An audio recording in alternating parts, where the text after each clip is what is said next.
क्या रे हरिया, पत्नी की तबीयत कैसी है? सुना है कि वह भी मेरी बहुरिया के तरह पेट से है। हाँ जमींदार काका, आपने सही सुना है। तो उसका सारा खाने पीने का ध्यान रख रहा है कि नहीं? हाँ काका, उसकी पूरी तरह से ध्यान रख रहा हूँ। मैं तो ईश्वर से यही प्रार्थना करता हूँ कि तुम्हारी पत्नी और मेरी बहुरिया का भी कुशल पूर्वक से बच्चे का जन्म हो जाए, क्योंकि अगर इस बार मेरी बहुरिया माँ नहीं बन पाई तो फिर कभी माँ नहीं बन पाएगी। ये आप क्या बोल रहे हैं काका? हाँ बेटा, पहले भी उसे 2 बच्चे हुए थे लेकिन बच नहीं सके। धाई बोल रही थी अगर इस बार मेरी बहुरिया माँ नहीं बन पाई तो फिर कभी माँ नहीं बन पाएगी। मुझे तो डर लगा रहता है कि अगर इस बार मेरी बहुरिया माँ नहीं बन सकी तो पता नहीं वह इस सदमे को बर्दाश्त कर पाएगी भी या नहीं। नहीं काका, ऐसा मत बोलिए, सब ईश्वर पर छोड़ दीजिए। हाँ रे हरिया, वही कर रहा हूँ। फिर वह समय भी आ जाता है जब हरिया की पत्नी का बच्चा होने वाला होता है।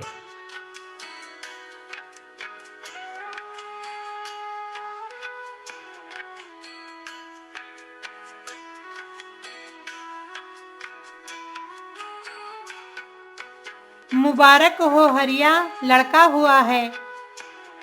क्या? ऊपर वाले का बहुत बहुत धन्यवाद काकी। ये लो काकी, मेरे तरफ से।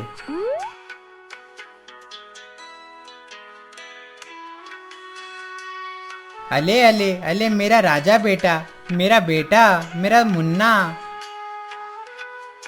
लो काकी, संभालो पोते को। मैं आता हूँ जमींदार काका के घर से। उनके भी बहुरिया का बच्चा होने वाला था।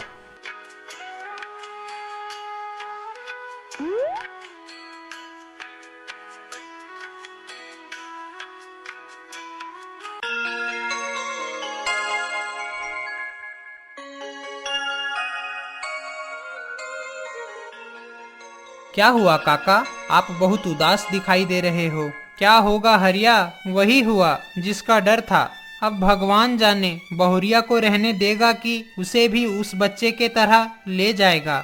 नहीं नहीं काका, ऐसा मत बोलिए। ऐसा नहीं तो कैसा बोलूं? अभी अभी बच्चे को मिट्टी दे के आ रहा हूँ और बहुरिया को भी होश नहीं आया है। पता नहीं जब उसे होश आएगा तो जब जानेगी कि इस बार भी उसका बच्चा बच नहीं सका तो उसका क्या हाल होगा।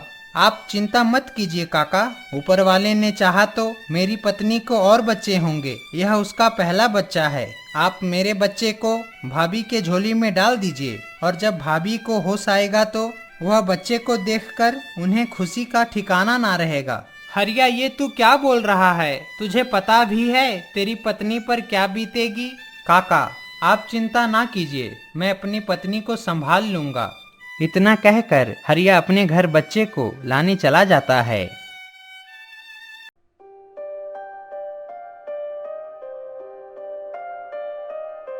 कुसुम, मुझे तुमसे कुछ मांगना है। हाँ जी, बोलिए। कुसुम, हम अपने बच्चे को जमींदार काका को सौंप देते हैं। ये क्या कह रहे हैं जी? क्या आप इतना भी नहीं कमाते कि एक बच्चे का परवरिश कर सके? ये बात नहीं है रे कुसुम। फिर हरिया जमींदार की सारी बात कुसुम को बता देता है। उनके दुख को मैं समझ सकती हूँ, लेकिन आप भी तो मेरा दुख समझिए। मैं अपने बच्चे को कैसे उन्हें दे दूँ? कुसुम, क्या मुझे मेरे बेटे से प्यार नहीं है? लेकिन किसी के जान जाने से तो अच्छा है ना कि उसकी जहाँ तक भला हो सके भला करूँ। आखिर हमारा बेटा तो इसी गांव में पलेगा और ईश्वर ने चाहा तो तुम्हें दूसरा बेटा जरूर देगा कुसुम। ठीक है जी, लेकिन आखिरी बार मुझे मेरे बच्चे से जी भर के गले लगा लेने दीजिए, फिर मैं अपने बच्चे को उन्हें दे दूंगी। जा बेटा, आज से तू दूसरे घर का वारिस बनेगा। मैं तुम्हें आशीर्वाद देती हूँ। तू खुश रहना और बड़े होकर अच्छा आदमी बनना।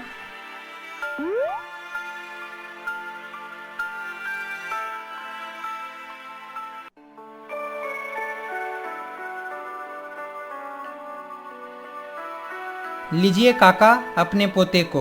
तू बहुत बड़ा दानवीर है रे हरिया। धन्य है तू और धन्य है तेरी पत्नी। मैं कभी भी तुम्हारे इस बलिदान का बदला नहीं चुका पाऊंगा।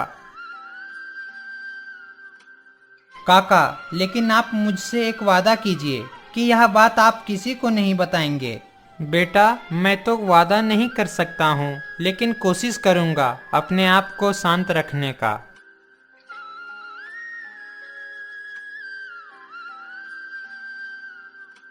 पिताजी, अबर इनका भी हताश मन अपने बच्चे को देखकर खुश हो जाएगा। हाँ बेटी।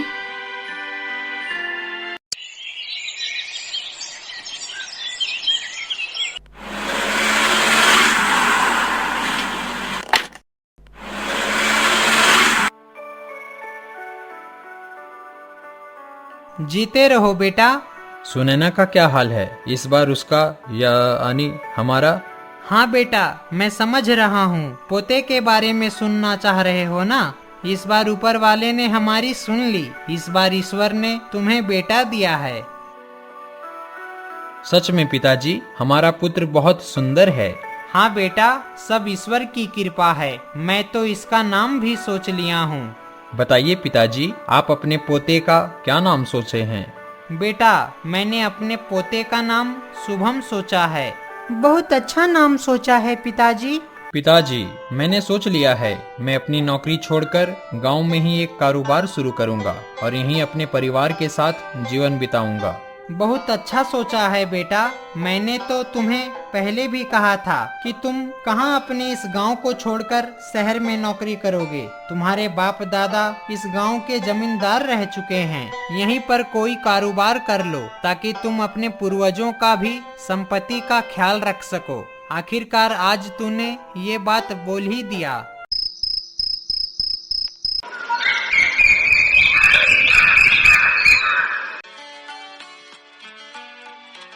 हरिया, आज से तुम बगीचे में माली का काम छोड़कर मेरे बेटे के कारोबार में मदद करोगे। हाँ हरिया, पिताजी सही बोल रहे हैं, और केवल इतना ही नहीं, आज से मैं तुम्हें अपने कारोबार में मुंशी पद पर नियुक्त करता हूँ। आपका बहुत बहुत शुक्रिया काका, और आपका भी मालिक। कुसुम, जमींदार काका ने और उनके बेटे ने आज से मुझे बगीचे के काम से निकाल दिया। हे भगवान, क्या तुमसे हम गरीब की खुशी देखी नहीं जाती? पहले तो तुम मेरे बच्चे को उन्हें दिला दिया और अब उन्होंने मेरे पति को ही काम से निकाल दिया। अब हम कैसे जीवन गुजारेंगे? अरे अरे, रुको रुको कुसुम, भगवान को क्यों कसूर रही हो? मैं तो बस मजाक कर रहा था। हाँ, ये बात सच है कि आज से तुम माली की पत्नी नहीं बल्कि मुंशी की पत्नी हो गई हो। मैं कुछ समझी नहीं जी। अरे मेरी प्यारी कुसुम, जमींदार काका के बेटे ने जो नई कारोबार शुरुआत किया है उसमें मुझे मुंशी पद पर नियुक्त कर दिया है। अरे वाह जी, अब हमारा जीवन थोड़ा अच्छा हो जाएगा।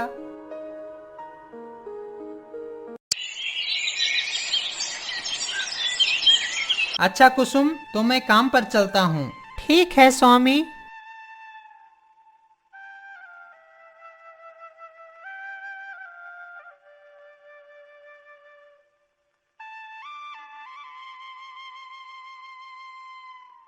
आ गए हरिया? जी मालिक।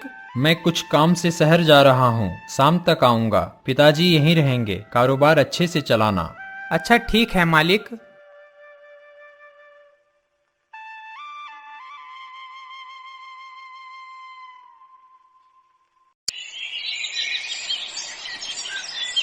मुंशी बनने के कुछ ही दिन बाद हरिया का रहन सहन बदल जाता है।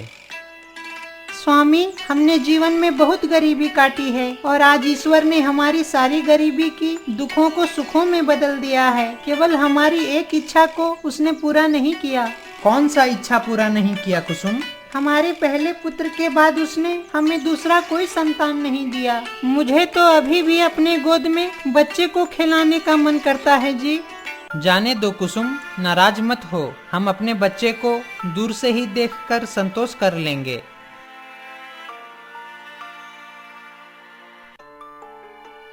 कुसुम, तुम्हारी तबीयत तो बहुत नाजुक है। मैं अभी डॉक्टर जी को बुला कर लाता हूँ।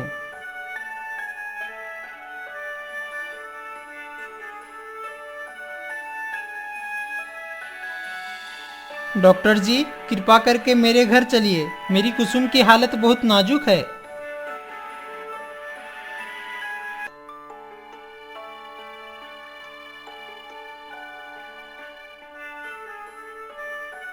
हरिया, तुम्हारी पत्नी को खून की कमी हो गई है, इसलिए इसे जल्दी से खून चढ़ाओ। डॉक्टर जी, आप ही चढ़ाइए, मैं कैसे चढ़वा सकता हूँ? वो तो मैं ही चढ़ाऊंगा, लेकिन तुम खून का व्यवस्था करो। आप मेरा खून कुसुम को चढ़ा दीजिए डॉक्टर जी। नहीं हरिया, हम तुम्हारा खून नहीं चढ़ा सकते, क्योंकि तुम्हारा खून देने का समय खत्म हो गया है। खून उसी का चढ़ाया जाता है जिसका ग्रुप मरीज से मिले, और उसी को खून देना चाहिए जो जवान तथा स्वस्थ हो। ठीक है डॉक्टर जी, मेरे दिमाग में एक मनुष्य है जो जवान तथा स्वस्थ है, लेकिन मुझे उसके माता पिता से अनुमति लेना होगा। ठीक है, अभी मैं जा रहा हूँ, लेकिन जितना जल्दी हो सके तुम खून का व्यवस्था करो, क्योंकि तुम्हारी पत्नी का हालत बहुत नाजुक होता जा रहा है। तुम चिंता ना करो कुसुम, मैं तुरंत खून का व्यवस्था करके आता हूँ। तुम्हें कुछ नहीं होगा, तुम जल्दी ही ठीक हो जाओगी।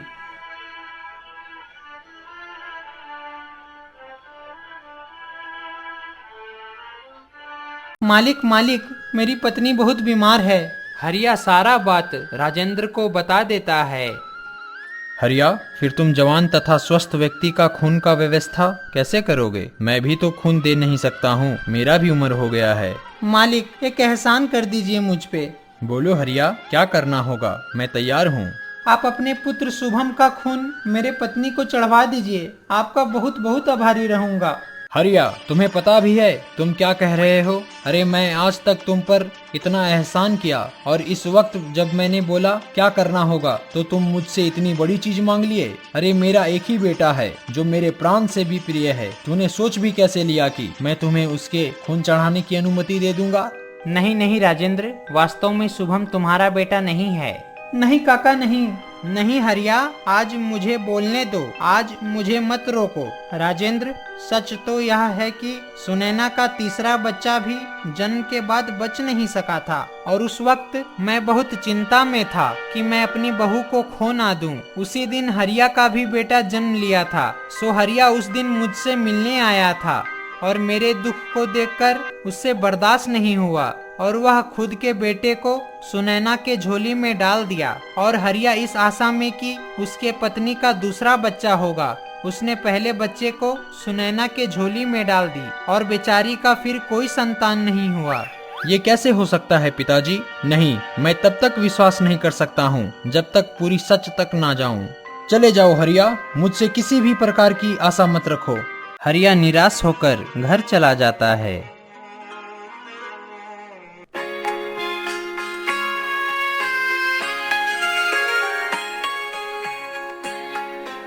देखो हरिया, जमींदार जी के पोते ने तुम्हारी पत्नी को खून देने के लिए तैयार हो गया। हरिया, अब तुम्हारी पत्नी बहुत जल्दी ठीक हो जाएगी। अब मैं चलता हूँ। बहुत बहुत धन्यवाद डॉक्टर जी, आपका कितना पैसा हुआ? रुकिए रुकिए पिताजी, मैं पैसे दे दूंगा। पिताजी?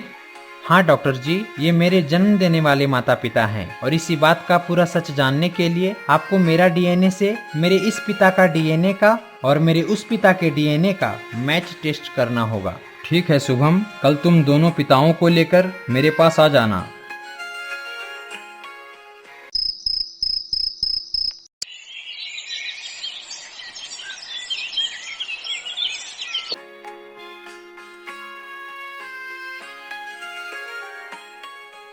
शुभम, इस रिपोर्ट के मुताबिक हरिया तुम्हारा जन्म देने वाला पिता है।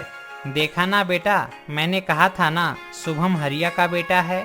नहीं नहीं दादाजी, आज से मेरे दो पिताजी हैं। एक ने मुझे जन्म दिया, दूसरे ने मुझे पाला।